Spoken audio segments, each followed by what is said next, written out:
Hello दोस्तों, कैसे हो? आई होप आप सब बढ़िया होंगे, मस्त होना भी चाहिए। दोस्तों, आज का जो बिहार जीके का सेट रहेगा वो 9 रहेगा, ठीक है? 9 रहेगा। इससे पहले हमने 8 सेट करवा चुके हैं। अगर आपने नहीं देखा तो जाके देख लीजिए, आपको प्लेलिस्ट बना होगा, वहाँ पे सिंपली 8 गो सेट आपको मिल जाएगा, ठीक है? तो सारे सेट को आप देख लीजिएगा क्योंकि सारे एग्जाम के लिए रामबाण है, ठीक है? और शुरू से लेकर अंत तक जरूर देखिएगा, ठीक है? और चैनल पे नए हैं, चैनल को सब्सक्राइब, वीडियो को लाइक, शेयर, कमेंट जरूर कीजिएगा। इसमें आपको 50% मिलेगा, टॉप 50 क्वेश्चन मिलेगा और 50 में आप कितना स्कोर कर पाते हैं, सिंपली कमेंट बॉक्स में जरूर बताइएगा, ठीक है? तो चलिए देर न करते हुए वीडियो को स्टार्ट करते हैं और सबसे प्रथम नंबर क्वेश्चन आपके आपके स्क्रीन पे बताइएगा, इसका आंसर क्या होगा। गर्गी संहिता में पाटलिपुत्र पर यवनों के आक्रमण का उल्लेख वर्णित है। यह आक्रमण किसके शासनकाल में हुआ था, बताइएगा। गार्गी संहिता में पाटलिपुत्र पर यवनों के आक्रमण का उल्लेख वर्णित है। यह आक्रमण किसके शासनकाल में हुआ था?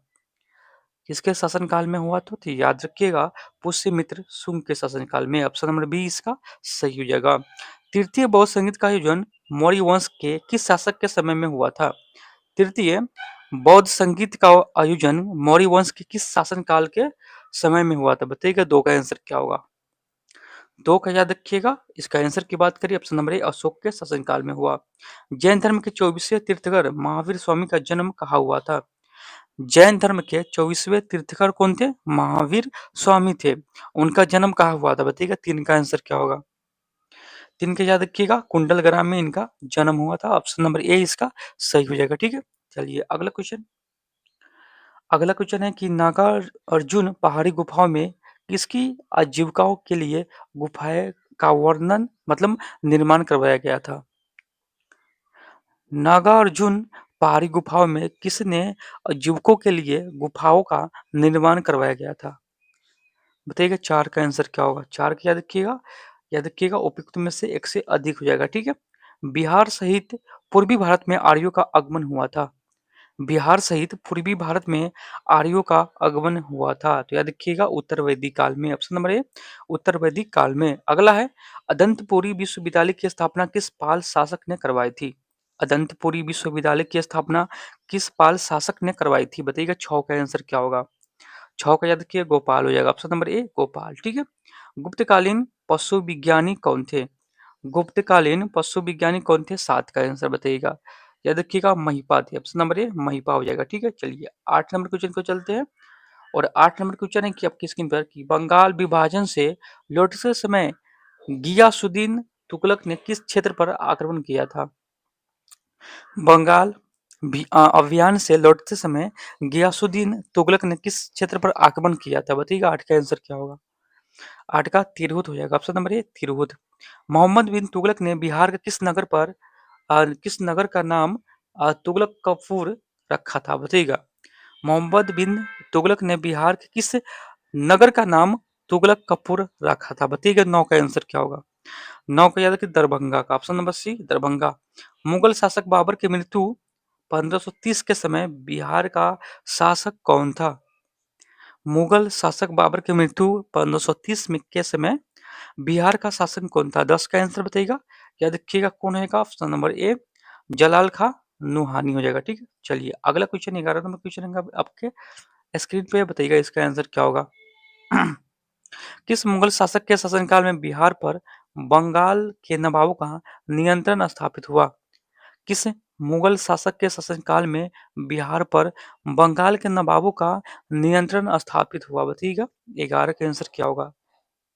याद रखिएगा, बहादुर शाह प्रथम। ऑप्शन नंबर ए बहादुर शाह प्रथम। बिहार में सैन्य विद्रोह का केंद्र था।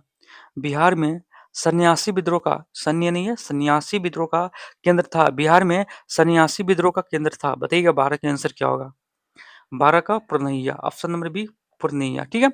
जब विख्यात खिजली का अभियान बिहार क्षेत्र में हुआ तब कर्नाट वंश के शासक कौन थे? जब विख्यात खिजली का अभियान बिहार क्षेत्र में हुआ तब कर्नाट वंश के शासक कौन थे? बताइएगा, 13 का आंसर क्या होगा। 13 का याद रखिए, Narsingh Dev. Option number B Narsingh Dev. चलिए अगला क्वेश्चन 14 नंबर क्वेश्चन। किस युद्ध के पश्चात शाह आलम द्वितीय ने बिहार, बंगाल व उड़ीसा के क्षेत्रों में लगान वसूली का अधिकार ईस्ट इंडिया कंपनी को प्रदान किया? किस युद्ध के पश्चात शाह आलम द्वितीय ने बिहार, बंगाल व उड़ीसा के क्षेत्रों में लगान वसूली का अधिकार ईस्ट इंडिया कंपनी को प्रदान किया। बताइएगा 14 का आंसर क्या होगा। या देखिए बक्सर के युद्ध के बाद, ठीक है। ऑप्शन नंबर ए, बिहार प्रादेशिक सम्मेलन का पहला अधिवेशन कब हुआ। बिहार प्रादेशिक सम्मेलन का पहला अधिवेशन कब हुआ, बताइएगा पंडा का आंसर क्या होगा। पटना क्या देखिएगा 1908 में। ऑप्शन नंबर बी 1908 में। 1897 के विद्रोह के समय दानापुर के अंग्रेज अधिकारी कौन थे। 1897 के विद्रोह के समय दानापुर के अंग्रेज अधिकारी कौन थे, बताइएगा 16 का आंसर क्या होगा। 16 का याद जनरल लोयल हो जाएगा। Option number B general loyal. अगला क्वेश्चन को चलते 17 नंबर क्वेश्चन। बाबू वीर कुंवर सिंह की मृत्यु के पश्चात 1897 के विद्रोह का नेतृत्व किसने किया। वीर कुंवर सिंह के मृत्यु के पश्चात 1897 के विद्रोह का नेतृत्व किसने किया। 17 का आंसर बताइएगा। याद रखिएगा अमर सिंह। ऑप्शन नंबर ए यानी अमर सिंह हो जाएगा। निम्न से किस भारतीय को रॉबर्ट क्लाइव ने बिहार का नायाब दीवान नियुक्त किया था, बताइएगा इसका आंसर क्या होगा। निम्न में से किस भारतीय को रॉबर्ट क्लाइव ने बिहार का नायाब दीवान नियुक्त किया था, बताइएगा 18 का आंसर क्या होगा। 18 का याद रखिएगा सिताब राय। ऑप्शन नंबर बी सिताब राय। उल गुलाब विद्रोह किससे जुड़ा था। उल गुलान विद्रोह किससे जुड़ा था। उल गुलान विद्रोह किससे जुड़ा था, बताइएगा 19 का आंसर क्या होगा। उदय इसका याद रखिए मुंडा विद्रोह से। ऑप्शन नंबर सी मुंडा विद्रोह से जुड़ा था, ठीक है। चलिए अगला क्वेश्चन है, बंग भंग आंदोलन के समय बिहार के किस स्थान पर राखी बंधन दिवस मनाया गया था, बताइएगा। बंग भंग आंदोलन के समय बिहार के किस स्थान पर राखी बंधन दिवस मनाया गया, बताइएगा 20 का आंसर क्या होगा। याद रखिए दरभंगा में। ऑप्शन नंबर सी दरभंगा में, ठीक है। चलिए अगला क्वेश्चन की ओर चलती है। 21 नंबर क्वेश्चन, भारत के कांग्रेस का एक प्रतिनिधिमंडल 1914 में ब्रिटिश भेजा गया, जिसमें बिहार का कौन सा व्यक्ति शामिल था, बताइएगा। भारत से कांग्रेस का एक प्रतिनिधिमंडल 1914 में ब्रिटेन भेजे गए थे, जिसमें बिहार का कौन सा व्यक्ति शामिल था, बताइएगा बिहार का कौन हो जाएगा। तो याद रखिएगा उपयुक्त में से एक से अधिक हो जाएगा, यानी सारे हो जाएगा, ठीक है। याद रखिएगा ऑप्शन नंबर डी इसका सही हो जाएगा। चलिए अगला क्वेश्चन को चलते हैं। और अगला क्वेश्चन है आपके स्क्रीन पे, बताइएगा इसका आंसर क्या होगा। मुजफ्फरपुर बम कांड में किसकी हत्या का प्रयास किया गया। मुजफ्फरपुर बम कांड में किसकी हत्या का प्रयास किया गया, बताइएगा 22 का आंसर क्या होगा। 22 का जज किंग्सफोर्ड को। ऑप्शन नंबर सी जज किंग्सफोर्ड को। अगला है, हिंदू पेट्रियट के किस संपादन ने नील पीड़ित किसानों का पक्ष लिया। हिंदू हिंदू पेट्रियट के किस संपादक ने नील पीड़ित किसानों का पक्ष लिया था, बताइएगा 23 का आंसर क्या होगा। तो 23 का आंसर की बात करिए, ऑप्शन नंबर ए हरिश्चंद्र मुखर्जी। ऑप्शन नंबर ए हरिश्चंद्र मुखर्जी। अगला है, निम्न में से कौन व्यक्ति चंपारण आंदोलन से संबंधित है। निम्न में से कौन व्यक्ति चंपारण आंदोलन से संबंधित थे, बताइएगा 24 का आंसर क्या होगा। 24 की याद रखिएगा, एक यहाँ पे एक में मतलब एक से अधिक होगा। ऑप्शन नंबर डी इसका सही हो जाएगा, याद रखिएगा, ठीक है। यहाँ पे ब्रज किशोर प्रसाद, राजेंद्र प्रसाद और अनुग्रह नारायण सिंह सारे हो जाएंगे, ठीक है। चलिए अगला 25 नंबर क्वेश्चन, बिहार में खिलाफत आंदोलन प्रारंभ हुआ। बिहार में खिलाफत आंदोलन प्रारंभ हुआ था, बताइएगा कब हुआ था। बताइएगा 25 का आंसर क्या होगा। याद रखिएगा 1919 में। कब 1919 में। निम्न में से कौन राज्यपाल तथा मंत्रिमंडल के बीच सेतु का कार्य करता है। निम्नलिखित में से कौन राज्यपाल तथा मंत्रिमंडल के बीच सेतु का कार्य करता है, सेतु का कार्य करता है, बताइएगा 26 का आंसर क्या होगा। याद रखिए मुख्यमंत्री करता है। ऑप्शन नंबर ए मुख्यमंत्री, ठीक है, याद रखिएगा। अगला है, बिहार का पहले दलित मुख्यमंत्री कौन थे। बिहार का पहले दलित मुख्यमंत्री कौन थे, तो याद रखिए Bhola Paswan Shastri. Option number A Bhola Paswan Shastri. राज्य सरकार को विधि संबंधित विषयों पर सलाह कौन देता है। राज्य सरकार को विधि संबंधित विषयों पर सलाह कौन देता है, बताइएगा 28 का आंसर क्या होगा। 28 का महाधिवक्ता देता है। ऑप्शन नंबर बी महाधिवक्ता। चलिए अगला क्वेश्चन। अगला क्वेश्चन कि भारतीय संविधान के किस अनुच्छेद में राज्य निर्वाचन आयोग के गठन का उपलब्ध किया गया। भारतीय संविधान के किस अनुच्छेद में राज्य निर्वाचन आयोग के गठन का उपलब्ध किया गया, बताइएगा 29 का आंसर क्या होगा। अनुच्छेद 243 के हो जाएगा। ऑप्शन नंबर सी इसका सही हो जाएगा। ग्राम कचहरी का प्रधान होता है, काफी सिंपल क्वेश्चन है, बताइएगा ग्राम कचहरी का प्रधान कौन होता है, तो याद रखिएगा सरपंच होता है। ग्राम कचहरी का प्रधान कौन होता है? याद रखिएगा, सरपंच होता है। सूचना अधिकार अधिनियम को किस वर्ष लागू किया गया था? सूचना अधिकार अधिनियम को किस वर्ष लागू किया गया था? 31 के 2005 में। कब? 2005 में। अगला क्वेश्चन, विधानसभा अध्यक्ष अपना त्यागपत्र किसे सौंपता है? विधानसभा अध्यक्ष अपना त्यागपत्र किसे सौंपता है? तो 32 का आंसर बताइएगा। याद रखिएगा, विधानसभा के उपाध्यक्ष को। ठीक है, उपाध्यक्ष को। ऑप्शन नंबर सी इसका सही हो जाएगा, 32 के। याद रखिएगा, ठीक है। चलिए अगले क्वेश्चन पे चलते हैं। अगला क्वेश्चन आपका स्क्रीन पर बताइएगा, बिहार के पहले मुस्लिम राज्यपाल कौन थे? बिहार का पहले मुस्लिम राज्यपाल कौन थे? 33 का आंसर बताइएगा। 33 का जाकिर हुसैन हो जाएगा। कौन? जाकिर हुसैन। वर्तमान में भारत में उच्च न्यायालय की कुल संख्या कितनी है? वर्तमान में भारत में उच्च न्यायालय की कुल संख्या कितनी है? बताइएगा। 34 का आंसर क्या होगा? 34 का याद रखिएगा, ऑप्शन नंबर सी यानी 25 हो जाएगा। ठीक है। राज्य सूचना आयुक्त का कार्यकाल कितने वर्षों का होता है? राज्य सूचना आयुक्त का कार्यकाल कितने वर्षों का आता है? बताइएगा। 35 का आंसर क्या होगा?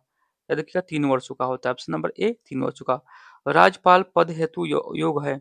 राज्यपाल पद हेतु योग है, कौन सा योग है? बताइएगा। 36 का आंसर क्या होगा? उपयुक्त में से एक से अधिक। वो भारत का नागरिक होना चाहिए, किसी भी लाभ के पद पर न हो, और 35 वर्ष की आयु पूरा हो चुका है। ठीक है, याद रखिएगा। चलिए अगला है, विधानसभा को भंग करने का अधिकार किससे प्राप्त है? बताइएगा। विधानसभा को भंग करने का अधिकार किससे प्राप्त है? 37 का आंसर बताइएगा। याद रखिएगा, राज्यपाल को। किससे? तो राज्यपाल को। तिरहुत प्रमंडल का मुख्यालय कहाँ स्थित है?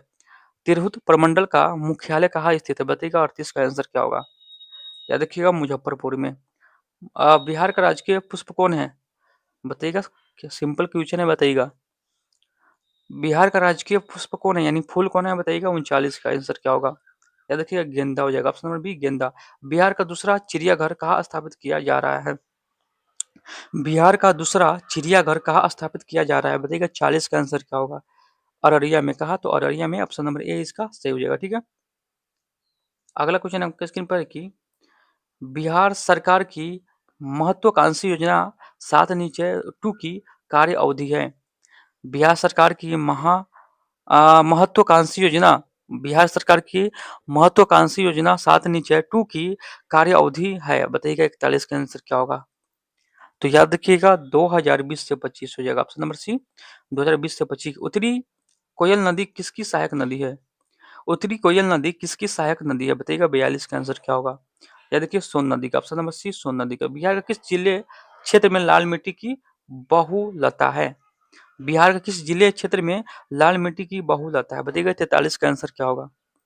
तो 43 का याद रखिएगा, गया में है, दरभंगा में है और रोहतास में है। उपयुक्त में से एक से अधिक हो जाएगा। ठीक है। चलिए अगला क्वेश्चन को चलते हैं, 44 नंबर क्वेश्चन। और 44 नंबर क्वेश्चन है आपके स्क्रीन पे कि ग्रीष्म ऋतु में बिहार के किस क्षेत्र को सर्वाधिक वर्षा होती है? ग्रीष्म ऋतु में बिहार के किस क्षेत्र में सर्वाधिक यानी ज्यादा वर्षा होती है? बताइएगा। 44 का आंसर क्या होगा? 44 के पूर्वी भाग में। ऑप्शन नंबर ए पूर्वी भाग में होता है। बिहार के कितने जिले से होकर गंगा नदी प्रभावित होती है? बिहार के कितने जिले से होकर गंगा नदी प्रवाहित होती है? 45 का आंसर बताइएगा। याद रखिएगा, 12। Option number C 12। निम्नलिखित में से कौन सा जल कुंड मुंगेर में स्थित नहीं है? निम्नलिखित में से कौन सा जल कुंड मुंगेर में स्थित नहीं है? बताइएगा। 46 का आंसर क्या होगा? तो याद रखिएगा, कौन हो जाएगा?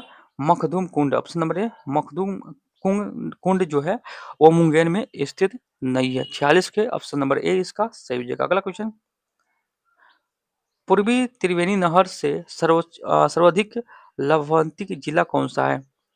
पूर्वी त्रिवेणी नहर से सर्वाधिक लाभान्वित जिला कौन है? तो 47 का ऑप्शन नंबर बी पश्चिम चंपारण। तो चलिए 48 नंबर क्वेश्चन का आंसर बताइएगा। पड़ोसी राज्य झारखंड किसके साथ बिहार के कितने जिले सीमा साझा करती है? पड़ोसी राज्य झारखंड के साथ बिहार के कितने जिले हैं जो सीमा साझा करती है? बताइएगा। 48 का आंसर क्या होगा? 48 क्या देखिएगा? 8 जिला। ऑप्शन नंबर सी 8 जिला। बिहार की जनसंख्या भारत की जनसंख्या का कितना परसेंट है? बिहार की जनसंख्या भारत की जनसंख्या का कितना परसेंट है?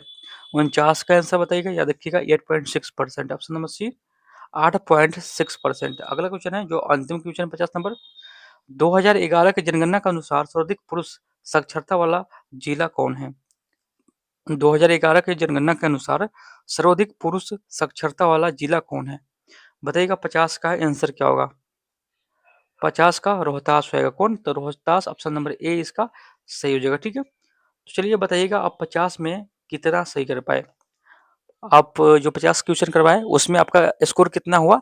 सिंपली कमेंट बॉक्स में जरूर बताइएगा। और अच्छा लगा हो तो वीडियो को लाइक शेयर कमेंट जरूर कीजिएगा।